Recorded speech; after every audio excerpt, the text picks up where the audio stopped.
Welcome to the Essential Truth. This is Pastor Dave with another brief Bible study. Today we're looking at a passage in Matthew chapter 22, verses 34 to 40. I'm sure that you noticed the title of this video. In fact, that's probably why you clicked on it. This would solve everything. And I know that's a pretty bold claim, but I'm convinced that if the world that you and I lived in would apply the truths that we see laid out in this passage, that it absolutely would solve everything. Now, to set the context, in Matthew 22, verses 23 to 32, the passage just before this, and I did another video on that passage that I'll put a link in the description, but a group known as the Sadducees came to Jesus with a ridiculous question about the resurrection. And the reason that it was ridiculous, because it tells us before they even presented their question to Jesus that they didn't even believe in the resurrection. So it's kind of silly for a group that doesn't even believe in the resurrection to ask a question. But as it says in the beginning of that passage, they were trying to trap Jesus, just like we're going to see this group known as the Pharisees in today's passage trying to trap him as well. In verse 33, after Jesus had silenced the Sadducees, it says, "And when the multitudes heard this, they were astonished at his teaching." And so that was often the result of people who listened to Jesus. They were just astonished at his teaching. In fact, at the end of the Sermon on the Mount in Matthew chapter 7, it says they were astonished at his teaching because he taught as one having authority, not like the scribes. And so that was the reaction of this group. In Matthew 22, verse 34, it says, "But when the Pharisees heard that he had silenced the Sadducees, they gathered together." In Matthew chapter 22, verse 15, it says, "Then the Pharisees went and plotted how they might entangle him in his talk." And they were trying to trap Jesus. They were trying to entangle him, get him to say something that they could use against him later. And right after that verse, verse 15, we read this passage. In verse 16, it says, "And they sent to him their disciples with the Herodians, saying, 'Teacher, we know that you are true and teach the way of God in truth, nor do you care about anyone, for you do not regard the person of men.'" They obviously didn't know Jesus by their statement. But in verse 17, it says, "Tell us, therefore, what do you think? Is it lawful to pay taxes to Caesar or not?" And Jesus' response to them in verse 18 is beautiful. "But Jesus perceived their wickedness and said, 'Why do you test me, you hypocrites?'" The word hypocrite was a word they would use of an actor on the stage, and it's to pretend to be something that you're not. He says in verse 19, "Show me the tax money." So they brought him a denarius. And he said to them, "Whose image and inscription is this?" They said to him, "Caesar's." And he said to them, "Render therefore to Caesar the things that are Caesar's, and to God the things that are God." Verse 22, "When they had heard these words, they marveled and left him and went their way."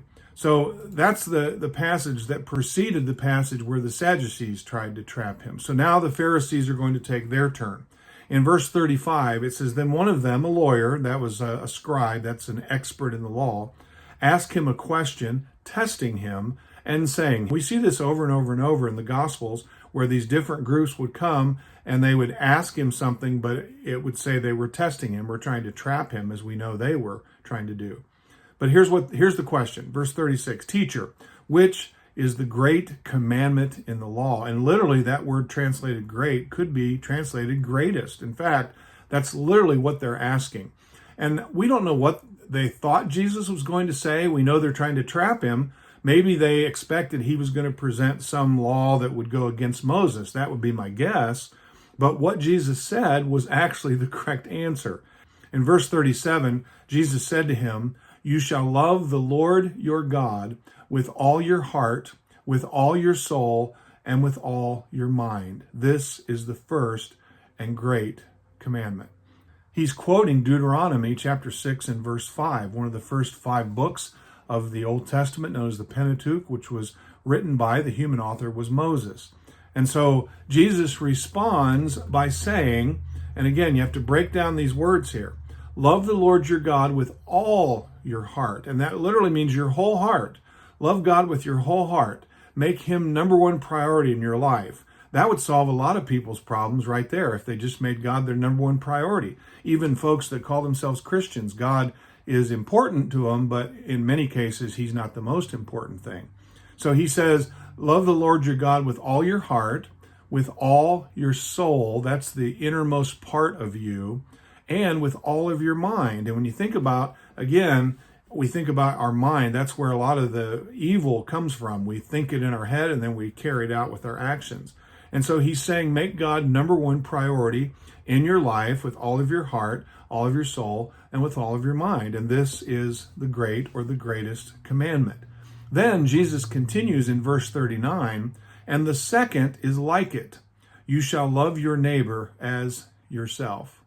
And then Jesus says in verse 40, on these two commandments hang all the law and the prophets. That's an extraordinary statement. In Matthew chapter 7, verse 12, he says, therefore, whatever you want men to do to you, do also to them, for this is the law and the prophets. As I said at the beginning, this would solve everything. If you think about it, if you loved your neighbor as yourself, you wouldn't steal from them, you wouldn't kill them, you wouldn't cheat them, you wouldn't lie to them, and just go right on down the list. If you're loving your neighbor as yourself, you wouldn't want anybody to do any of those things to you, and so you wouldn't do those things to them. And so it would solve everything. If we live in a world, think about it, where people, before they act, before they do whatever it is they're doing that's wrong against their fellow man, if they would just stop and pause and say, you know what? Would I want someone to do this to me? Would I want someone to lie to me? And of course the answer is no. Would I want someone to steal against me? No. On and on the list goes. This would solve everything if we would simply apply what's known as the golden rule. Well, once again, thank you for visiting The Essential Truth. This is Pastor Dave. You have a blessed day.